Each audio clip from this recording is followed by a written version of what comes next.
Hi, I'm Austin, and these are my animals. And today's animal is King MoonRacer from the Rudolph the Red-Nosed Reindeer toy line in the early 2000s. I collect the Rankin Bass action figures. I absolutely love this line because I grew up with these Christmas specials, and something about a stop-motion show like that, you just kind of want to, reach in and grab the figure, so to speak. You just want to have that. And this character in particular, I've always really liked. King MoonRacer, who rules over the island of misfit toys, is a man I can relate to. An animal man that collects a bunch of toys that nobody wants. So, thumbs up. And I'm glad they made this character. He's a huge figure, so big that the camera doesn't even fully contain it. So I kind of have to lift it up here. He was a deluxe release in the line. He's not in scale with the rest of the figures. King MoonRacer should be a little bigger, but I'm willing to forgive that just on the basis that this figure exists. And this is one I've been looking for a long time, and when I found him secondhand, I was so happy. Like, one of those, when you find something you're looking for, like something very specific and obscure. The King MoonRacer action figure, here he is, even with his little bellhop elephant. So, I've kind of sat on this guy for a little while. He's been hanging on my wall, and I couldn't decide if I want to open him, because he's a pricey figure on the aftermarket, but the toy's been in the packaging for more than 20 years, and it's starting to show its age. The title card at the top has fallen off, and one of his wings has fallen off in the package. So, he deserves to be popped open. Real quick, looking at the back here, we have the Castle playset that was released for the smaller figure line, and I've had this on my wall so long, I have not looked at the back of the packaging, and I just now realized that this figure is intended to be used with the smaller scale Rudolph figures. So technically, he is perfectly in scale. I always thought he was part of the 6-inch line because he comes on the same card back, but this makes a lot more sense. They did make a bunch of these Rudolph miniatures, and I do have quite a lot of them. I don't have the Santa's Castle playset, unfortunately, or maybe fortunately, because I'm tight on space. I mean, where on earth would that go? But I am going to display MoonRacer with my other 6-inch figures because he's so great. I mean, just from the packaging alone, I can already tell you this is going to be a great figure. But enough just looking at it. Let's release the lion from his cage.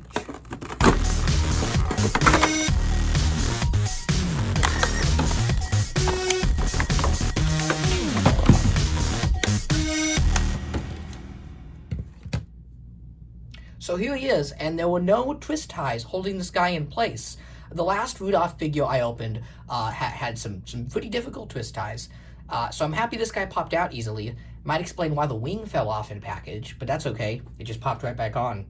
And I can oh my goodness, I can already tell you, this is going to be one of my favorite figures, like, ever made. This is such an astounding recreation of the Rankin Bass puppet.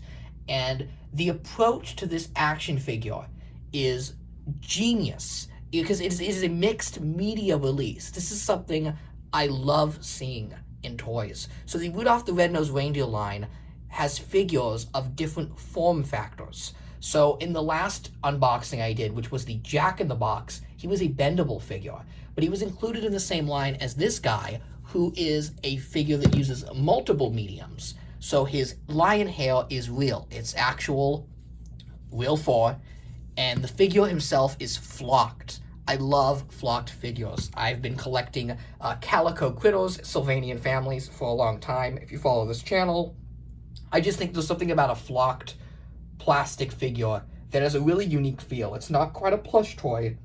It has a bit more realism, because you can have more of a form to this. And what's great is the original puppet was flocked.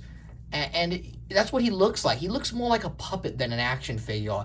All of the joints are seamlessly integrated into the figure to where they do not hinder the aesthetics. Like, yeah, they could have given him hinged legs for more articulation, but he doesn't need that, and it would aesthetically kind of ruin the figure. So instead we have these very nice joints, very natural cuts in the skin that looks real. And then his wings are kind of the final mixed media piece. They're bendable rubber. They have a shiny look to them. And they do flap at once. Like you pull on one wing and they flap together. A really fun action feature that again ties into this character. I talked last time about how this line has action features that don't hinder the figure design. They don't have like big large buttons or firing missiles. Not that those are bad things. I do like those in toys. But with this line, they really wanted to bring those puppets to life. And that is what this figure flawlessly seems to do. I feel like I'm holding a prop replica when I pick this up. Like, this isn't even a toy. But the build quality of a toy is there. Like, the joints, they're really sturdy. And the figure has a lot of weight and heft. And everything, oh, the head is ball jointed. Oh my goodness. Wow. Not expecting that. I was expecting a swivel. So they've given this guy a ball jointed head. And they flocked him and put hair over that. I mean, that is such quality figure design. Usually with a figure like this, you get one of those. Maybe the hair would be real, or maybe he'd be flocked. But you've got everything going at once. You've got plastic pieces, flocked pieces, hair, and a ball-jointed articulation that cannot be seen. It's hidden by the hair. This feels like a puppet, like something handmade. An absolutely astounding and beautiful piece of toy design. I would go as far as to say this is my favorite of all of the Rudolph line. Look, his paw pad is even detailed. Playing Mantis made some really excellent figures in the 2000s. But this knocks it out of the park. This is a truly stunning, striking example of toy design that seems to fuse playetic toy with prop replica, because this is the type of thing that on a shelf would look really expensive, but at the same time, you can actually give to a kid to play with. Because these were toys. These were sold at Toys R Us on the Christmas aisle with lots of other, action figures. And this can withstand a child's play. It's not fragile. He's not going to break. Nothing's going to pop off here. These toys have, he's been in the package for 20 years, but he's still fine. The wings, by the way, I just want to note, I slid it on off camera, but it's kind of got this like prong that sticks up and the rubber wing just slides in there. So even though the wing fell off in the packaging, it very easily snaps back on, and actually would be quite difficult to remove. It feels like it's in there.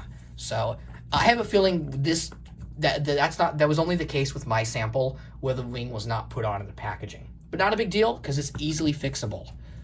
So the tail is swivel. But God, I love that ball-jointed swivel head. That is so amazing. I actually feel bad now that I've had this guy on my wall for so long. Because, it's an expensive figure. I didn't want to open it.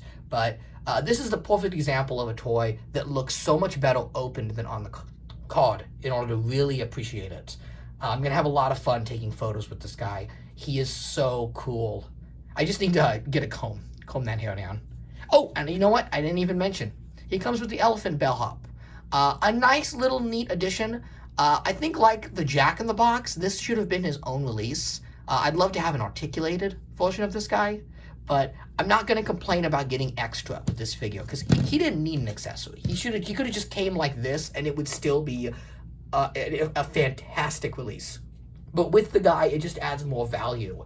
And this was a toy line that just, it did everything. It catered to kids, collectors, casual, such an amazing, fun line. So I'm gonna wholeheartedly recommend this figure. Again, he is expensive and tough to find on the aftermarket, but well worth it.